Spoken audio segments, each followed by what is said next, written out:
Hello बच्चों, कक्षा 12th biology में आज हम यूनिट 4 शुरू करने जा रहे हैं, जिसका नाम है जैव प्रौद्योगिकी, बायोटेक्नोलॉजी।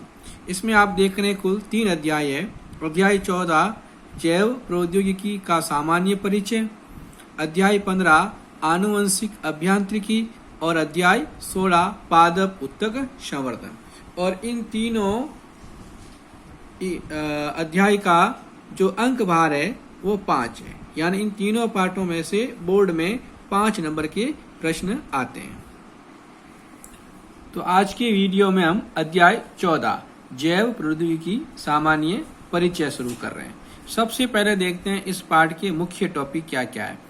जैसे जैव प्रौद्योगिकी की परिभाषा, फिर इसका इतिहास पढ़ेंगे, फिर जैव प्रौद्योगिकी की युक्तियां पढ़ेंगे, उसके बाद में जैव संवेदक, जैविक चिप, बायोफिल्म, भारत में जैव प्रौद्योगिकी की संभावनाएं वगैरह।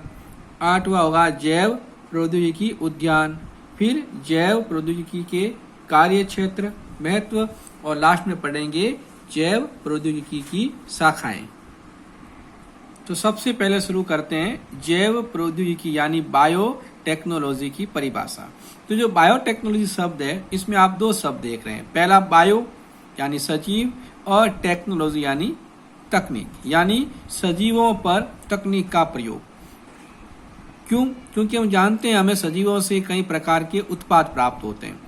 तो अगर हम सजीवों पर टेक्नोलॉजी का उपयोग करेंगे तो हमें जो उत्पाद है वो ज्यादा मात्रा में प्राप्त हो पाएंगे। इसका मतलब बायोटेक्नोलॉजी के अंदर जीवों पर विभिन्न प्रकार की टेक्नोलॉजी काम में लेते हैं ताकि उसके उत्पादों को प्राप्त किया जा सके।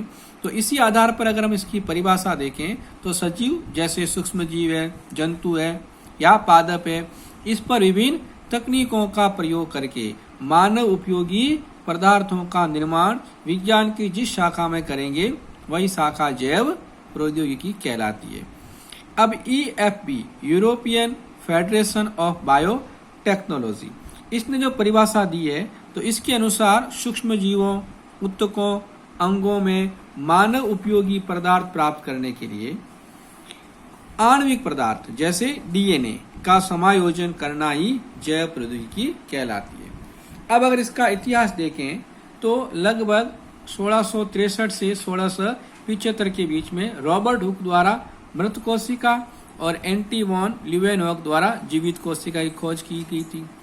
फिर बायोटेक्नोलॉजी शब्द का सबसे पहले प्रयोग वुडरेच ने 1799 में, टेवरियस ने 1800 में और लेमार्क ने 1802 में किया था।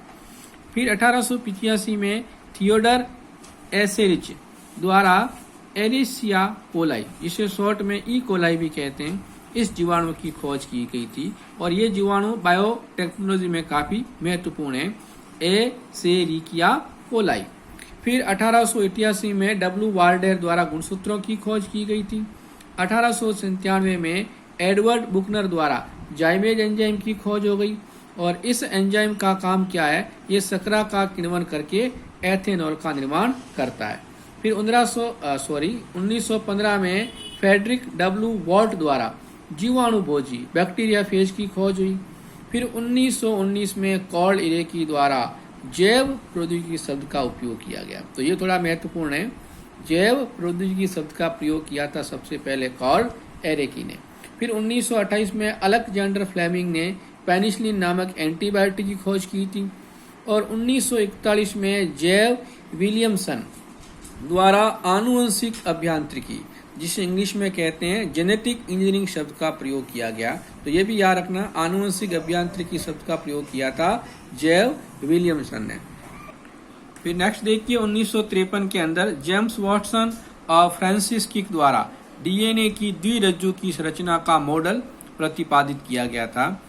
ये थोड़ा महत्वपूर्ण है। फिर 1970 में वर्नर अर्बेर, O स्मिथ, थॉमस केली और केंट विल्कोस द्वारा रेस्ट्रिक्शन एंडोन्यूक्लियस एंजाइम की खोज की गई थी। ये रेस्ट्रिक्शन एंडोन्यूक्लियस एंजाइम ये भी बायोटेक में काफी महत्वपूर्ण एंजाइम है, थोड़ा इसका भी ध्यान रखिएगा। फिर 1972 में अरविंद खुराना द्वारा और इसके साथियों ने यीस्ट में tRNA जीन का कृत्रिम संश्लेषण किया। फिर 1973 में स्टैनले कोनी और हर्बर्ट बेयर द्वारा सर्वप्रथम रिकॉम्बिनेंट या पुनर्योजी डीएनए का निर्माण किया गया। तो ये भी याद रखना, पुनर्योजी या पुनर्संयोजी डीएनए, आरडीएनए भी कहते हैं इसको, रिकॉम्बिनेंट डीएनए भी कहते हैं। इसकी निर्माण सबसे पहले स्टैनले कोली और हर्बर्ट बेयर द्वारा किया गया। फिर 1975 के अंदर जॉर्ज खोलर और सीजियर मिल्स्टीन द्वारा हाइब्रिडोमा तकनीक का उपयोग करते हुए एकल क्लोनी प्रतिरक्षी का निर्माण किया गया। फिर 1983 में कैरी मुनिश द्वारा पीसीआर, जिसका पूरा नाम है पॉलीमरेज श्रृंखला अभिक्रिया, इस मशीन का खोज की गई। फिर 2000 के अंदर एडवांस सेल टेक्नोलॉजी कंपनी, जो कि अमेरिका के अंदर है, इसके द्वारा मानव भ्रूण का क्लोन बनाया गया। और 1997 में इयान विलमुट द्वारा भेड़ का क्लोन बनाया गया, जिस क्लोन भेड़ का नाम था डोली। फिर 2010 में जे क्रेग वॉन्टर संस्था द्वारा प्रथम संश्लेषित कोशिका बना दी गई, मतलब पूरी कोशिका का एक कृत्रिम निर्माण किया गया।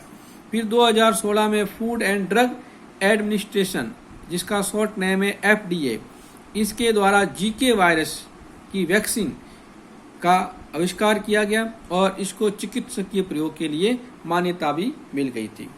अब अगला टॉपिक देखते हैं हम, जैव प्रौद्योगिकी युक्तियां, मतलब जैव प्रौद्योगिकी में कौन कौन सी टेक्निक्स काम आती है। तो इसमें पादप उत्तक संवर्धन, जंतु उत्तक संवर्धन, पादप आनुवंशिक अभियांत्रिकी, जंतु आनुवंशिक अभियांत्रिकी, एकल क्लोनी प्रतिरक्षी उत्पादन, पुनर्योगज डीएनए तकनीक और जंतुओं में भ्रूण स्थानांतरण, डीएनए नैनो टेक्नोलॉजी, जैविक नियंत्रण, खाद्य पदार्थ का किण्वन और जैव प्रौद्योगिकी के परंपरागत क्षेत्र है। कौन कौन? जैविक नियंत्रण है, खाद्य पदार्थ किण्वन, ये तो इसके परंपरागत क्षेत्र है, प्राचीन समय से चले आ रहे हैं। जबकि पुनर्योगज डीएनए तकनीक है, एकल क्लोनी प्रतिरक्षी है, आनुवंशिक अभियांत्रिकी है, ये जैव प्रौद्योगिकी के आधुनिक तकनीकें हैं जो वर्तमान में खोज की गई। बाकी टॉपिक अगले वीडियो में देखते हैं। Thank you.